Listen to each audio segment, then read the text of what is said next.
সহযোদ্ধার বিরুদ্ধে সংঘবদ্ধ অপপ্রচারে জুলাই গণঅভ্যুত্থানের প্রথম সারির নেতৃবৃন্দের অদ্ভুত নীরবতা বেশ হতাশাজনক উল্লেখ করে বৃহস্পতিবার দিবাগত রাতে নিজ ভেরিফাইড ফেসবুক থেকে পোস্ট করেন ইসলামী ছাত্র শিবিরের ঢাকা বিশ্ববিদ্যালয় শাখার সভাপতি এস.এম. ফরহাদ।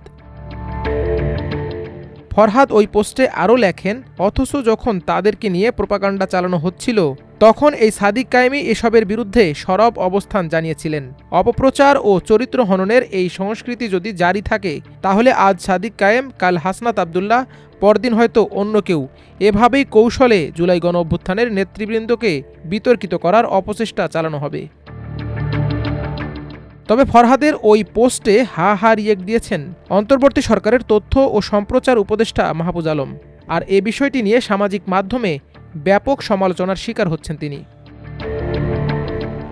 এমডি ফরিদুল হাসান নামের একজন তার ফেসবুক পোস্টে লিখেছেন, আমাদের তথ্য উপদেষ্টা মাহফুজ আলমের হাত তার পুকি বেঁধে রাখে, তাই সে লীগের মিডিয়ার বিরুদ্ধে কিছু করতে পারে না, কিন্তু এরকম পোস্টে ঠিকই হা হা রিয়েক্ট দিতে পারে।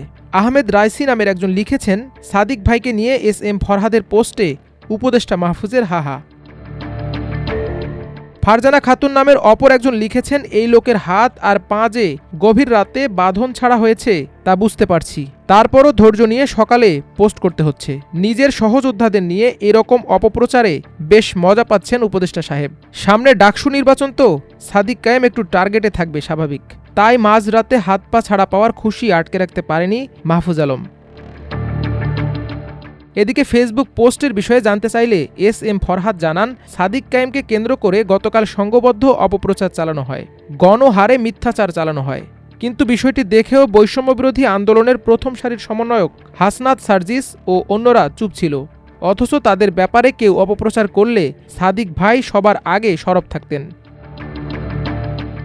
খোঁজ নিয়ে জানা গেছে, চট্টগ্রাম মেডিকেল কলেজে নিষিদ্ধ ছাত্রলীগ কর্মী আসিফ হাসান নিয়ন জুলাই আন্দোলনের পর বিশেষ বিবেচনায় শর্ত সাপেক্ষে ক্ষমা চেয়ে তার একাডেমিক কার্যক্রমে পুনরায় অংশগ্রহণ করে। কিন্তু এদিন শিক্ষার্থীদেরকে উদ্দেশ্য করে নিলয় এক ফেসবুক পোস্টে লেখেন, তোদেরকে সাধারণ ক্ষমা করা হয়েছে, আইসে আমার হাইকোর্টের বিচারক, যেন এদের কাছে মাপ চাইছে কেউ, ক্যাম্পাসটা যেন এদের বাপের, ভাই পারলে আপনারা কয়জন প্রিন্সিপালের দায়িত্বটাই নিয়ে নেন, হল গ্রুপে এসব আজাইরা গালিগালাজ না করে। এ পোস্টের পর ছাত্রাবাসের সকল শিক্ষার্থীর মাঝে উত্তেজনা বিরাজ করে এবং শিক্ষার্থীদের পক্ষ থেকে তার কাছে যথাযথ জবাব চাওয়া হয়। জানা যায়, বৈষম্যবিরোধী ছাত্র আন্দোলনে নিলয় সক্রিয়ভাবে শিক্ষার্থীদের দমনে অংশগ্রহণ করেছিলেন। এস.এম. ফরহাদের অভিযোগ, চট্টগ্রাম মেডিকেল কলেজের ওই ঘটনার সাথে একটি স্বার্থান্বেষী মহল সাদিক কায়েমকে জড়িয়ে মিথ্যা অপপ্রচার চালায়, যার সাথে সাদিকের ন্যূনতম সম্পর্ক নেই। মাল্টিমিডিয়া ডেস্ক, আমার দেশ।